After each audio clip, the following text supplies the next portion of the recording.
ಜನಪದ ಕಾವ್ಯಮೀಮಾಂಸೆಯಲ್ಲಿ ಬರ್ತಕ್ಕಂತಹ ಒಂದು ಭಾಗ ಜನಪದ ತ್ರಿಪದಿಗಳು ಅಂತ. ಇಲ್ಲಿ ಒಂದು ಜನಾಂಗದಲ್ಲಿ ಜೀವನದ ಬಳಿಬಿಡಿದು ಸುಳಿದು ಉಳಿದು ಬಂದಂಥ ಹಾಡುಗಳೇ ಆ ಜನಾಂಗದ ಸಂಪತ್ತು. ಜನಪದರ ಉಸಿರಾಗಿ ಬಂದ ಸಹಜ ಸಾಹಿತ್ಯ ಇದು.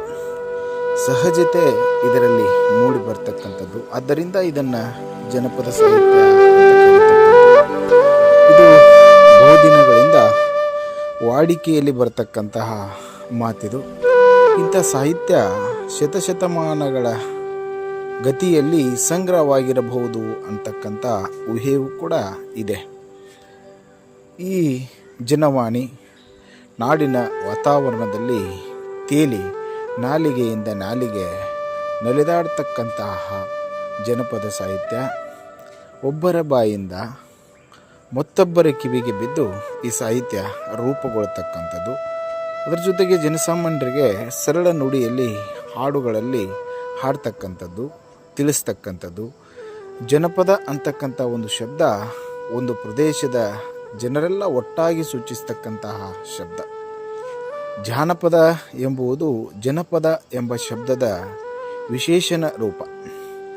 ಜಾನಪದ ಹಾಡುಗಳೆಂದರೆ ಒಂದು ಜನಪದಕ್ಕೆ ಸಂಬಂಧಿಸಿದಂಥ ಹಾಡುಗಳು ಅನ್ನೋದನ್ನು ನಾವು ಮೊದಲು ಇಲ್ಲಿ ಗಮನಿಸಬೇಕಾಗತ್ತೆ. ಅದರಂತೆ ಇಂಥ ಜನಪದ ಹಾಡುಗಳು ನಮ್ಮ ನಾಡಿನಲ್ಲಿಯೂ ಕೂಡ ಭಾಳ ಹಿಂದಿನ ಕಾಲದಿಂದ ಸಂಗ್ರಹವಾಗ್ತಾ ಬಂದಿದ್ದಾವೆ.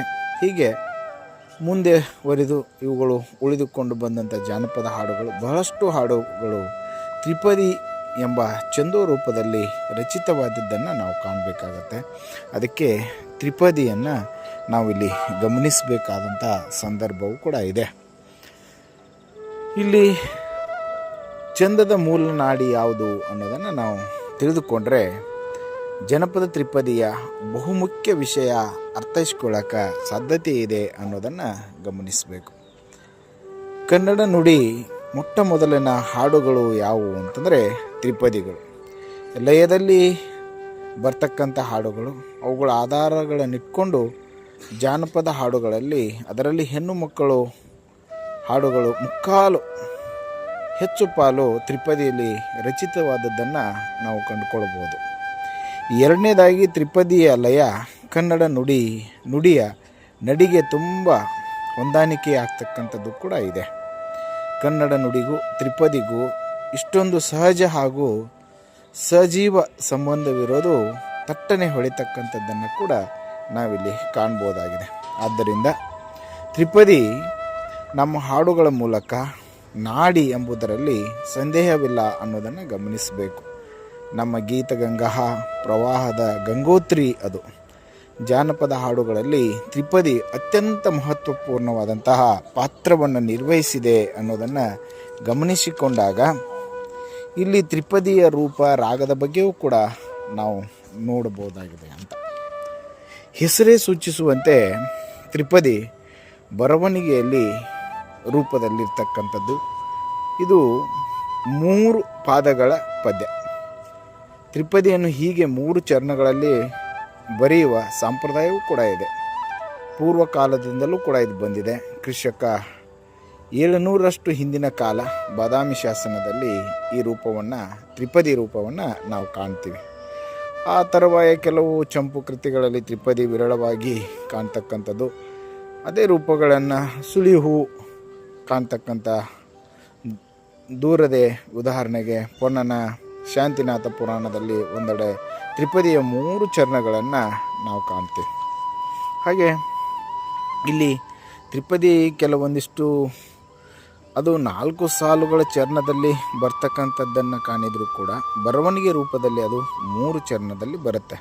ಆ ಹಾಡನ್ನು ನಾವಿಲ್ಲಿ ಗಮನಿಸಬಹುದು. ಸರದಾರ ಬರುವಾಗ ಸುರಿದಾವ ಮಲ್ಲಿಗೆ, ಇದು 1ನೇ ಸಾಲು. ದೊರೆ ನನ್ನ ತಮ್ಮ ಬರುವಾಗ ಅನ್ನೋದು 2ನೇ ಸಾಲು. ದೊರೆ ನನ್ನ ತಮ್ಮ ಬರುವಾಗ ಯಾಲಕ್ಕಿ ಅನ್ನೋದು 3ನೇ ಸಾಲು. ಗೋನಿ ಬಾಗಿ ಹಾಲ ಸುರಿದಾವ ಅನ್ನೋದು 4ನೇ ಸಾಲು. ಇಲ್ಲಿ 4 ಚರಣಗಳನ್ನು, ಅಂದರೆ ಸರಳವಾಗಿ ಹಾಡಲು ಮತ್ತು ಸರಳವಾಗಿ ತಿಳಿದುಕೊಳ್ಳಲು ಚರಣ 4 ರೂಪದಲ್ಲಿ ಕಾಣಿದರೆ, ಬರವಣಿಗೆ ರೂಪದಲ್ಲಿ 3 ಸಾಲನ್ನು ನಾವು ಕಾಣ್ತೀವಿ. ಅದರಲ್ಲಿ ಮೊದಲನೇ ಸಾಲು ಸರದಾರ ಬರುವಾಗ ಸುರಿದಾವ ಮಲ್ಲಿಗೆ ಅನ್ನೋದು ಮೊದಲನೇ ಸಾಲು. ದೊರೆನನ್ನ ತಮ್ಮ ಬರುವಾಗ ಯಾಲಕ್ಕಿ ಅನ್ನೋದು ಎರಡನೆಯ ಸಾಲು.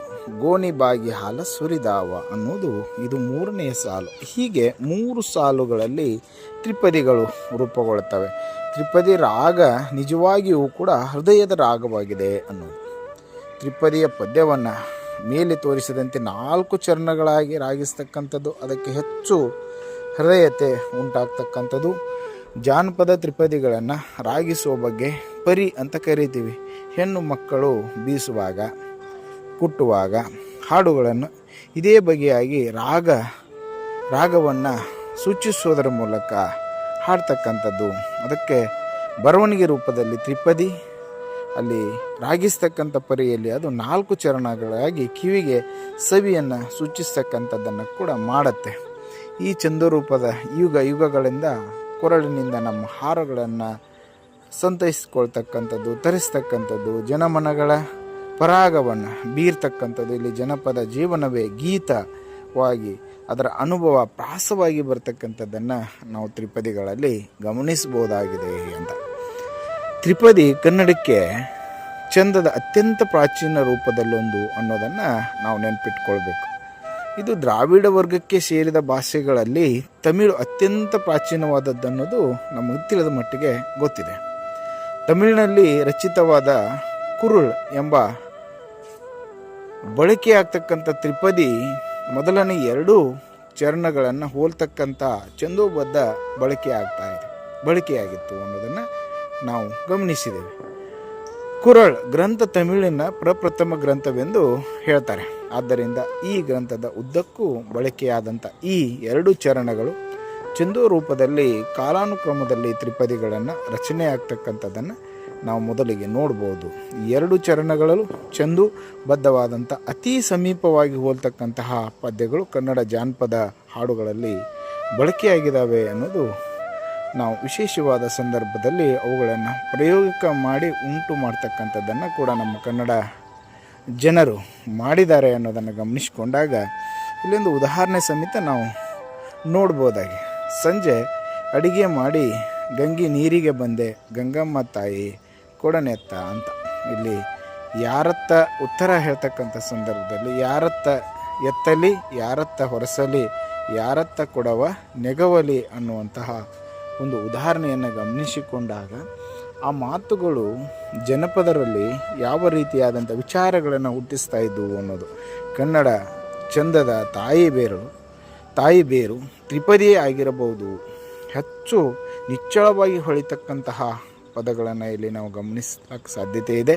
ಅಷ್ಟೇ ಅಲ್ಲ, ಕನ್ನಡದ ಈ ಮೊಟ್ಟ ಮೊದಲ ಜಾನಪದ ಹಾಡುಗಳು ಮಾತ್ರ ದೊರೀತವೆ ಅನ್ನೋದನ್ನು ನಾವು ನೋಡ್ಬೋದು. ಜಾನಪದ ತ್ರಿಪದಿ ಹಾಡುಗಳ ದೃಷ್ಟಿಯಿಂದ ಚೆನ್ನಾಗಿ ನೆನಪಿನಲ್ಲಿಟ್ಟುಕೊಳ್ಳಬೇಕಾದಂಥ ಮಾತು ಅದೇನೇ ಇರಲಿ, ಕನ್ನಡ ಚಂದಕ್ಕೆ ತ್ರಿಪದಿಯ ಮೂಲ ಮೊಟ್ಟು ಎಂಬುದಕ್ಕೆ ಹೆಚ್ಚಿನ ನಿದರ್ಶನ ಏನು ಬೇಕಿಲ್ಲ ಅನ್ನೋದನ್ನು ನಾವಿಲ್ಲಿ ಗಮನಿಸ್ಬೋದು.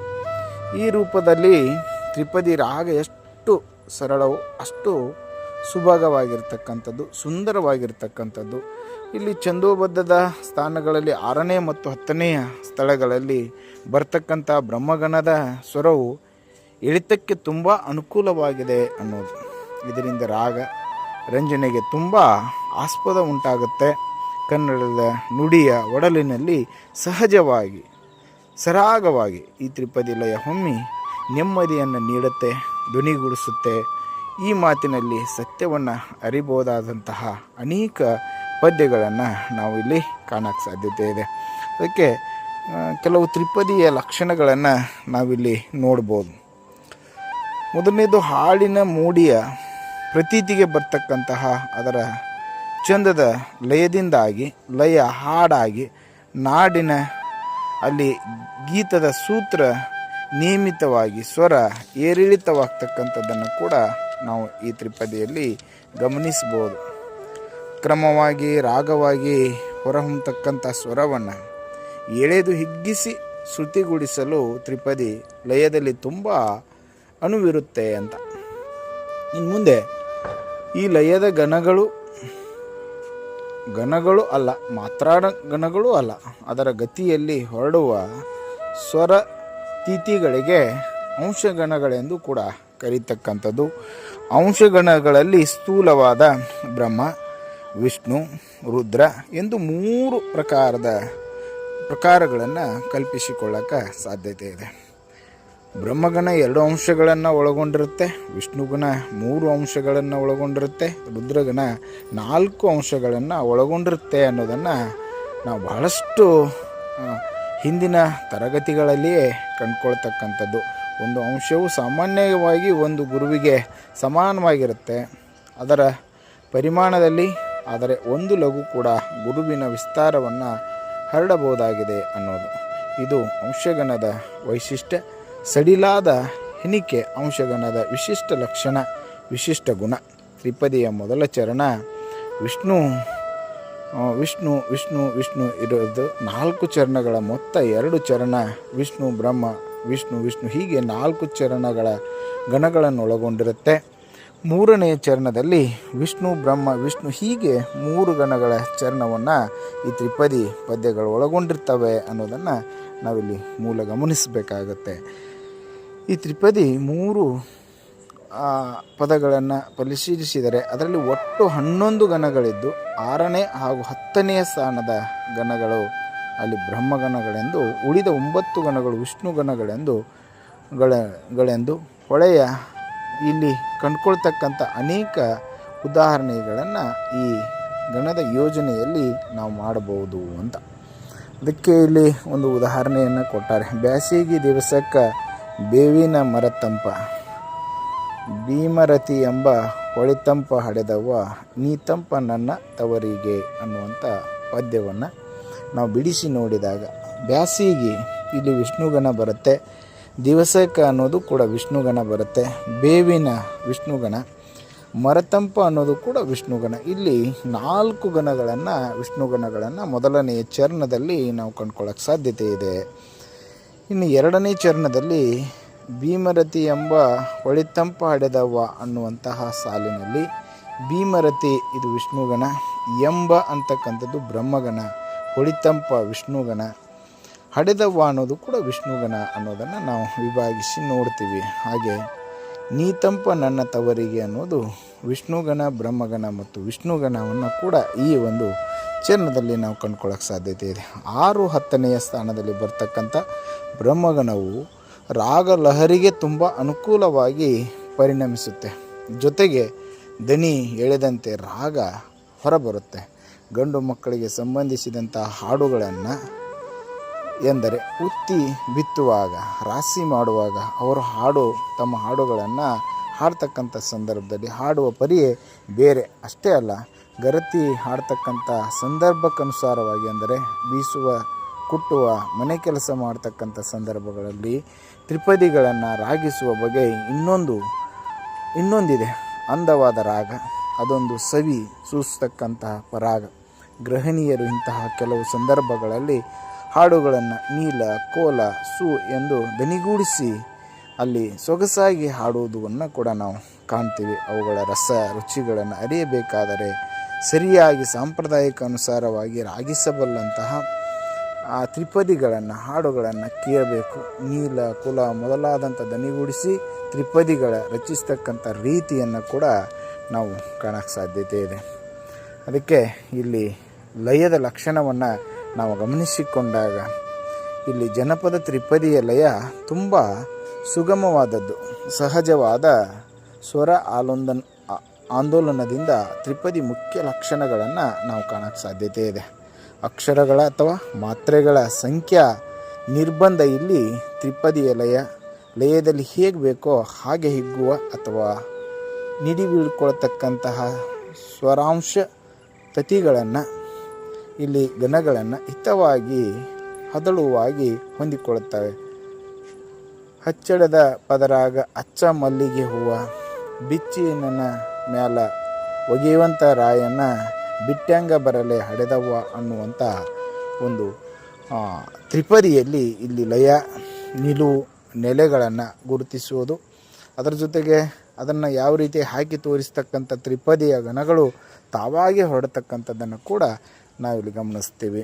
ಇನ್ನು ಜಾನಪದ ತ್ರಿಪದಿಯ ವಿಶಿಷ್ಟ ಲಕ್ಷಣಗಳು ಯಾವ ರೀತಿಯಾಗಿ ಬರ್ತವೆ ಅಂತಂದರೆ, ಜಾನಪದ ತ್ರಿಪದಿಗಳನ್ನು ಗ್ರಂಥಸ್ಥವಾದ ಅಂತ ಕರಿತೀವಿ. ಪಂಡಿತ ಕವಿಗಳು ಅಂತ ತ್ರಿಪದಿಗಳನ್ನೇ ಹೋಲಿಸಿದರೆ ಜಾನಪದ ತ್ರಿಪದಿ ರಚನೆಯಲ್ಲಿ ಸರಳವಾದದ್ದು ಹಾಗೂ ರಾಗದಲ್ಲಿ ಹೆಚ್ಚು ಸುಗಮವಾಗಿ ಬರ್ತಕ್ಕಂಥದ್ದು, ತಟ್ಟನೆ ಹೊಳಿತಕ್ಕಂಥದ್ದು. ಅದಕ್ಕೆ ಪಂಡಿತ ಕವಿಗಳ ಕೃತಿಗಳಲ್ಲಿ ಅಲ್ಲಲ್ಲಿ ಈ ತ್ರಿಪದಿಗಳನ್ನು ಹೆಚ್ಚು ಶಾಬ್ದಿಕವಾಗಿ ನಾವು ಕಾಣ್ತೀವಿ. ಇದರಿಂದಾಗಿ ರಾಗ ತಡೆಬಡೆಯನ್ನು ಉಂಟು ಮಾಡದ ರೀತಿಯಲ್ಲಿ ಜಾನಪದ ತ್ರಿಪದಿ ತಾನಾಗಿ ತರಲು ತನ್ನನ ಎಂದು ತೆಗೆದುಕೊಳ್ತಕ್ಕಂಥ ಅದರ ರಾಗ ಲಹರಿ ನಿರರ್ಗಳವಾಗಿ, ಸುಗಮವಾಗಿ, ಸಹಜವಾಗಿ, ಸುಗಮತೆ ಹಾಗೂ ಗೇಯತೆಯ ಜಾನಪದದ ತ್ರಿಪದಿಗಳ ವಿಶಿಷ್ಟ ಗುಣಗಳನ್ನು ನಾವಿಲ್ಲಿ ಕಾಣ್ತಕ್ಕಂಥದ್ದು. ಅದನ್ನು ಸರಾಗವಾಗಿ ಹಾಡ್ತಕ್ಕಂಥ ಬೆಳ್ಯಾನ ಬೆಳೆಗಾಗಿ ಬೆಳ್ಳಿ ಮೋಡಲವಾಗಿ ಒಳ್ಳೊಳ್ಳೆ ಮೀನ ಗರಿತೆಗೆದು ಆಡ್ಯಾವೋ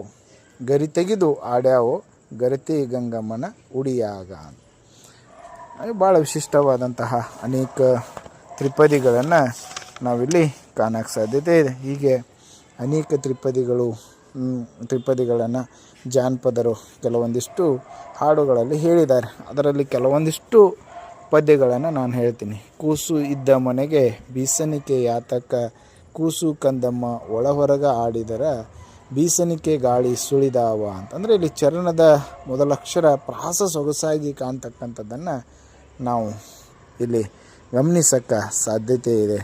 ಅದಕ್ಕೆ ಇನ್ನೊಂದು ಪದ್ಯ ಜಾನಪದದಲ್ಲಿ ಹೇಳ್ತಕ್ಕಂಥ, ಅಡಿಗೆಯ ಮನೆಯಾಗ ಮಡದಿಯ ಸುಳಿವಿಲ್ಲ, ಅಡಿಗೆಯ ಬಾಯಿಗೆ ರುಚಿಯಿಲ್ಲ ಹಡೆದವ, ಮಡದಿಯ ತವರಿಗೆ ಹೋಗ್ಯಾಳ ಅಂತಕ್ಕಂಥದ್ದು.